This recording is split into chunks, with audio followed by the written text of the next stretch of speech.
Hi friends, welcome back. അപ്പോൾ ഇന്ന് ഞാൻ വന്നേക്കുന്നത് മൈക്രോഗ്രീൻസിൻ്റെ ഒരു വീഡിയോ ആയിട്ടാണ്.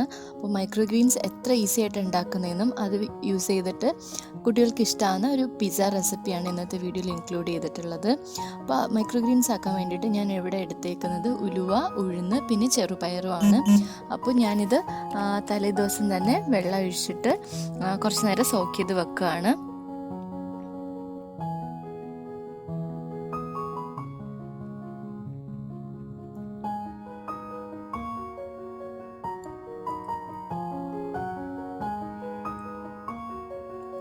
അപ്പോൾ 8 hours കഴിഞ്ഞിട്ടുണ്ട്. അതായത് ഇപ്പോൾ നെക്സ്റ്റ് ഡേ ഞാനൊരു ഓവർനൈറ്റാണ് വെച്ചിട്ടുള്ളത്. അപ്പോൾ അത് നടാൻ വേണ്ടിയിട്ട് നമ്മൾ എടുക്കേണ്ടത് കുറച്ച് സോയിലും കോക്കോ പീറ്റും കൂടെ മിക്സ് ചെയ്തിട്ടുള്ളത്. ഇത് ഫസ്റ്റ് മെത്തേഡാണ്. അതായത് നമുക്ക് സോയിലുണ്ടെങ്കിൽ എങ്ങനെയാണ് നടുക എന്നുള്ളതാണ്. അപ്പോൾ ഒന്നുകിൽ കോക്കോ പീറ്റ് മാത്രമാക്കി വെക്കാം, സോയിൽ മാത്രമാക്കി വെക്കാം, എന്നാലും വിഷയമില്ല. ഇതിപ്പോൾ ഞാൻ രണ്ടും മിക്സ് ചെയ്താണ് എടുത്തിട്ടുള്ളത്. അപ്പോൾ നമുക്ക് കാണാൻ പറ്റും ചെറിയ നോട്ട്സൊക്കെ ഇപ്പോൾ ഓൾറെഡി വന്നിട്ടുണ്ട്. നമ്മളൊരു കുറച്ച് അവേഴ്സും കൂടെ വെക്കുകയാണെങ്കിൽ കുറച്ചുകൂടെ നല്ലതായിട്ട് നോട്ട്സൊക്കെ വന്നിട്ടുണ്ടാകും. അപ്പോൾ പിന്നും ഗ്രോ ചെയ്യാനായിട്ട് നല്ല എളുപ്പമുണ്ടാവും. അപ്പോൾ ഇത് ഞാനിങ്ങനെ ഒരു ലെയർ ഇട്ട് കൊടുത്തു. അതിൻ്റെ മീതെ കുറച്ച് മണ്ണ് കൂടി ഇട്ട് കൊടുക്കുകയാണ്. ഒരു 70 to 80% അത് കവർ ചെയ്യുന്ന രീതിയിൽ വേണം മണ്ണിട്ട് കൊടുക്കാൻ വേണ്ടിയിട്ട്. എന്നാൽ ഫുള്ള് കവറായി പോവരുത്. അപ്പോൾ ഇവിടെ ഞാൻ എടുത്തേക്കുന്നത് ഡ്രെയിനേജ് ഹോൾസ് ഇല്ലാത്തൊരു സാധാരണ ഒരു പാത്രത്തിൽ തന്നെയാണ്. പിന്നെ അതുകൊണ്ട് തന്നെ നമ്മൾ വെള്ളം നനയ്ക്കുമ്പോൾ നന്നായിട്ട് ശ്രദ്ധിക്കണം. വെള്ളം കെട്ടി നിൽക്കുന്ന രീതിയിലാകരുത്. ഒരു മണ്ണിന് എപ്പോഴും ഒരു നനവ് കീപ്പ് ചെയ്യുന്ന രീതിയിൽ വെള്ളം നനച്ചു കൊടുക്കണം. എന്നാൽ അധികം ആവാനും പാടില്ല. ഡ്രെയിനേജ് ഹോൾസ് ഉണ്ടെങ്കിൽ നമുക്ക് അത്രയും കുഴപ്പമില്ല. പക്ഷേ ഇതില്ലാത്ത പാത്രം ആയതുകൊണ്ട് തന്നെ നമ്മൾ അത്രയും കെയർ ചെയ്തിട്ട് വേണം വെള്ളം ഒഴിക്കാൻ വേണ്ടിയിട്ട്. ഇനി മണ്ണില്ലാതെ എങ്ങനെ ഉണ്ടാക്കാൻ നോക്കാം. അപ്പോൾ ഞാനിവിടെ ടിഷ്യൂ പേപ്പേഴ്സ് വെച്ചിട്ടാണ് ഉണ്ടാക്കുന്നത്. അപ്പോൾ ഇതുപോലത്തെ ഒരു പ്ലേറ്റ് എടുത്തു. അതിനകത്ത് ഞാൻ ഈ ടിഷ്യൂ പേപ്പേഴ്സ് ഇങ്ങനെ വെക്കുകയാണ്.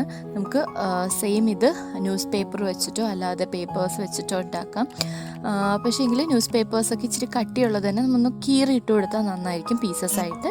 ഇപ്പോൾ ടിഷ്യൂ പേപ്പേഴ്സ് നല്ല സോഫ്റ്റ് ആയതുകൊണ്ട് തന്നെ ഞാൻ ഡയറക്റ്റ് ഇങ്ങനെ വെക്കുകയാണ്. അപ്പോൾ അതിൽ നേരത്തെ പോലെ തന്നെ സ്പ്രെഡ് ചെയ്ത് നമുക്ക് ഇതിട്ട് കൊടുക്കാം.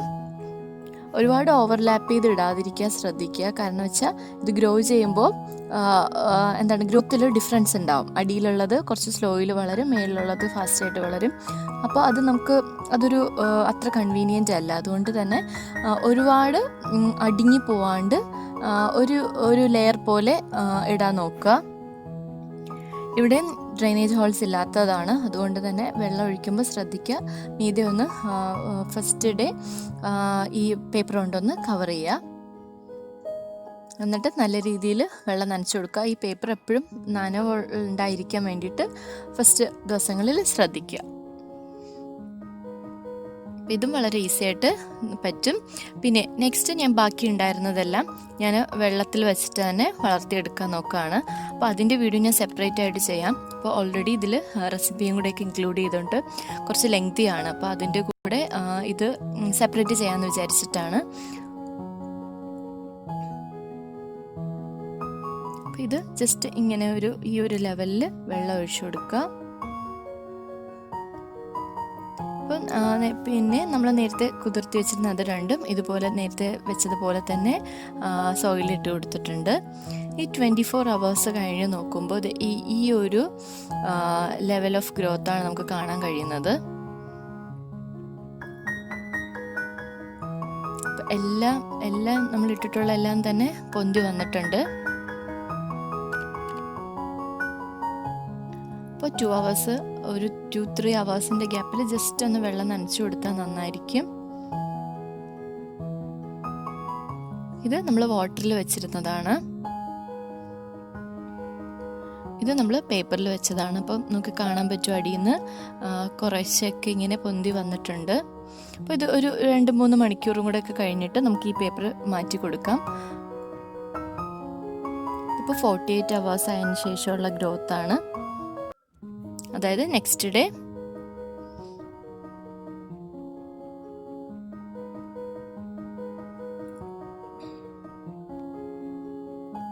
ഈ ഒരു ലെവലിൽ വന്നിട്ടുണ്ട്. ഈ മൈക്രോഗ്രീൻസ് വളരെ കുട്ടികൾക്ക് മുതിർന്നവർക്ക് ഭയങ്കര ഹെൽത്തി ആയിട്ടുള്ളൊരു സംഭവമാണ് കേട്ടോ. നമുക്ക് പ്രോട്ടീന് കിട്ടാൻ വേണ്ടിയിട്ടാണെങ്കിലും ഇമ്മ്യൂണിറ്റി കൂടാൻ വേണ്ടിയിട്ടാണെങ്കിലും നമുക്ക് പെട്ടെന്ന് തന്നെ വീട്ടിൽ ഉണ്ടാക്കിയെടുക്കാൻ പറ്റുന്നതാണ്. അതുകൊണ്ട് തന്നെ എല്ലാവരും ഇതൊന്ന് ട്രൈ ചെയ്ത് നോക്കുക. ഇതിപ്പോൾ 48 hours ശേഷമുള്ള വിത്തൗട്ട് സോയിൽ മെത്തേഡിൽ വളർന്നിട്ടുള്ളതാണ് കാണിക്കുന്നത്. ഇതിപ്പോൾ കുറച്ച് ഫ്ലാറ്റ് ആയിട്ടുള്ളൊരു പാത്രം ആയതുകൊണ്ട് തന്നെ കുറച്ച് സൈഡിലോട്ട് ചരിഞ്ഞ് നിൽക്കുന്നുണ്ട്. ഇതിപ്പോൾ 3rd ഡേയിലുള്ള ഗ്രോത്താണ്, നമുക്ക് കാണാൻ പറ്റും. നല്ല ബുഷിയായിട്ട് വളർന്നിട്ടുണ്ട്. ഇത് ഹൈറ്റ് വെക്കും തോറും ഫ്ലാറ്റ് ആയിട്ടുള്ള ഒരു പ്ലേറ്റ് ആയതുകൊണ്ട് ഒന്ന് ചരിഞ്ഞ് കാണുന്നുണ്ട്. നിങ്ങൾ ഹൈറ്റുള്ള പാത്രത്തിൽ വെച്ചിട്ടുണ്ടെങ്കിൽ അങ്ങനെ ഉണ്ടാവില്ല. പിന്നെ അതിലൊന്നും കാര്യമില്ല, എന്തിൽ വെച്ചാലും ഇത് ഹെൽത്തി ആയിട്ട് വളർന്നുള്ളൂ. വെള്ളം ഒഴിക്കുന്ന മാത്രം നിങ്ങൾ ശ്രദ്ധിച്ചാൽ മതിയാവും. ഇതിപ്പോൾ അത്യാവശ്യം നല്ല രീതിയിൽ വളർന്നിട്ടുണ്ട്. ഇത് വളരാൻ വേണ്ടിയിട്ട് നമുക്ക് വേറെ വളത്തിൻ്റെ ഒന്നും ആവശ്യമില്ല. കാരണം ഇതിനകത്ത് ഓൾറെഡി അതിലുള്ള ന്യൂട്രിയൻസ് വെച്ചിട്ടാണ് ഈ ഒരു മൈക്രോഗ്രീൻസ് ലെവൽ വരെ അവർ വളരുക. അതായത് ഈ 2 ലീവ്സിൻ്റെ ആ ഒരു ഇതുവരെ വളരുക. റൂട്ട് ഒഴികെ നമുക്ക് ഇതിൻ്റെ സ്റ്റെമ്മും എല്ലാം നമുക്ക് എഡിബിളാണ്, കഴിക്കാൻ പറ്റും, വളരെ ഹെൽത്തിയാണ്. ഇപ്പോൾ 72 hours കഴിഞ്ഞിട്ടുള്ള വിത്തൗട്ട് സോയിലുള്ളതാണ് ഇപ്പോൾ കാണുന്നത്.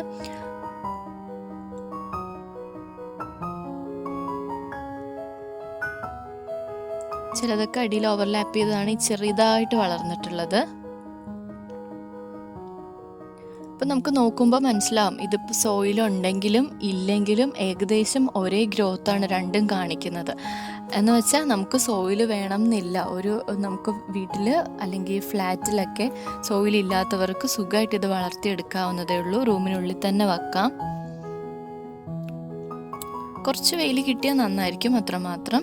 അപ്പോൾ അടുത്ത ദിവസം തന്നെ ഇതിപ്പം മുറിച്ചെടുക്കാനായിട്ടുണ്ട്. ഇപ്പോൾ ഈ ഒരു ലെവലിൽ നന്നായിട്ട് വളർന്ന് കിട്ടിയിട്ടുണ്ട്. ഇത് സോയിലുള്ളതിൻ്റെയാണ്.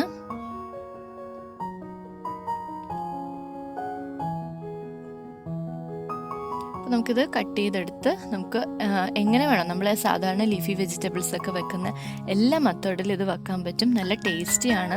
മെഴുക്ക് വരട്ടാം, തോരൻ വെക്കാം, എല്ലാം വെക്കാം. അപ്പോൾ ഇത് വിത്തൗട്ട് സോയിലിൻ്റെതാണ്. അപ്പോൾ നമുക്കിതിങ്ങനെ മീതിൽ ഇളക്കിയെടുക്കാം. പക്ഷേങ്കിൽ ഇത് ഒരു പ്രാവശ്യം യൂസ് ചെയ്ത് കഴിഞ്ഞാൽ പിന്നെ നമുക്ക് കളയാനേ പറ്റുള്ളൂ, വേറെ ഒന്നും ചെയ്യാൻ പറ്റില്ല. റൂട്ടും ബാക്കി പോർഷൻസൊക്കെ ഇതിപ്പോൾ അത്യാവശ്യം നല്ലതായിട്ട് കിട്ടിയിട്ടുണ്ട്. പക്ഷേങ്കിൽ കുഞ്ഞുങ്ങൾക്ക് കഴിക്കാൻ കുറച്ചുകൂടെ ഇഷ്ടമുള്ളൊരു റെസിപ്പിയാണ് ഞാൻ ഇന്നിപ്പോൾ കാണിക്കുന്നത്.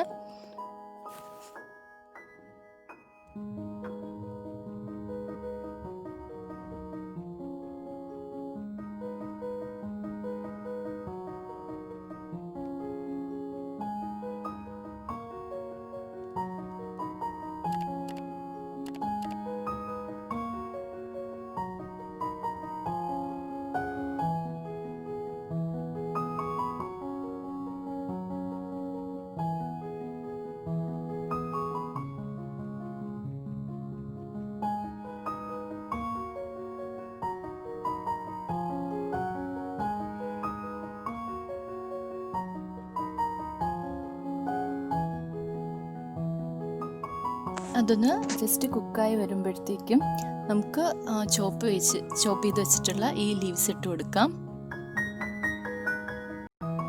അപ്പോൾ ഇത് അത്യാവശ്യം നല്ല രീതിയിൽ ഇട്ട് കൊടുത്താലും കുഞ്ഞുങ്ങളുടെ വയറ്റിലേക്ക് പോയിക്കോളും. കാരണം അവർക്ക് ടേസ്റ്റ് ഇതിൻ്റെത് അറിയാൻ പറ്റില്ല പിസയാക്കി എടുക്കുമ്പോഴത്തേനും. ഇത് നന്നായിട്ട് കുക്ക് ചെയ്യണമെന്നില്ല, ജസ്റ്റ് ഒന്ന് ആയി കിട്ടിയാൽ മതിയാവും.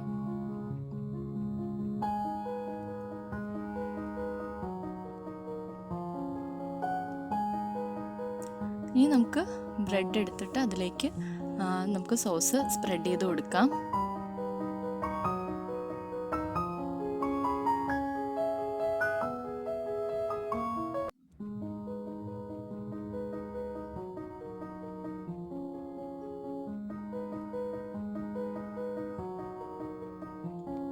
ഇനി അതിലേക്ക് നമ്മൾ ഉണ്ടാക്കിയെടുത്ത എഗ്ഗ് വെച്ച് കൊടുക്കാം.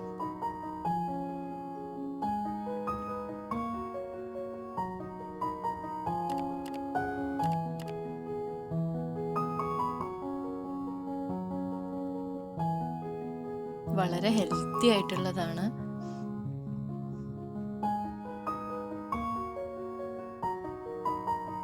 വൈകുന്നേരത്ത് കുഞ്ഞുങ്ങൾക്ക് നമുക്ക് ഈസി ആയിട്ട് ഉണ്ടാക്കി കൊടുക്കാൻ പറ്റുന്ന ഒരു സ്നാക്ക് കൂടിയാണ്.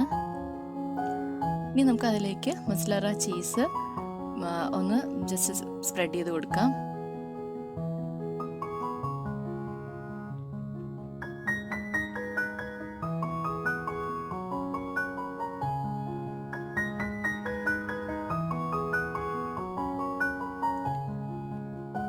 ഇനി നമുക്ക് ഓവനിൽ വെച്ചിട്ട് ജസ്റ്റ് ഒന്ന് ബേക്ക് ചെയ്തെടുക്കാം. ഈ ചീസ് ഒന്ന് മെൽറ്റ് ചെയ്യുന്നത് വരെ. ഞാനൊരു 7 to 10 മിനിറ്റ്സാണ് വെച്ചിട്ടുള്ളത്. ഇപ്പോൾ പിസ്സ ആയിട്ടുണ്ട്. ഇപ്പോൾ വളരെ ഹെൽത്തിയും ടേസ്റ്റിയാണ്. പിന്നെ മൈക്രോഗ്രീൻസ് എല്ലാവരും ഒന്ന് ട്രൈ ചെയ്ത് നോക്കുക. എൻ്റെ ചാനൽ ആദ്യമായിട്ട് കാണുകയാണെങ്കിൽ സബ്സ്ക്രൈബ് ചെയ്യുക, ലൈക്ക് ചെയ്യുക, ഷെയർ ചെയ്യുക. Thanks for watching.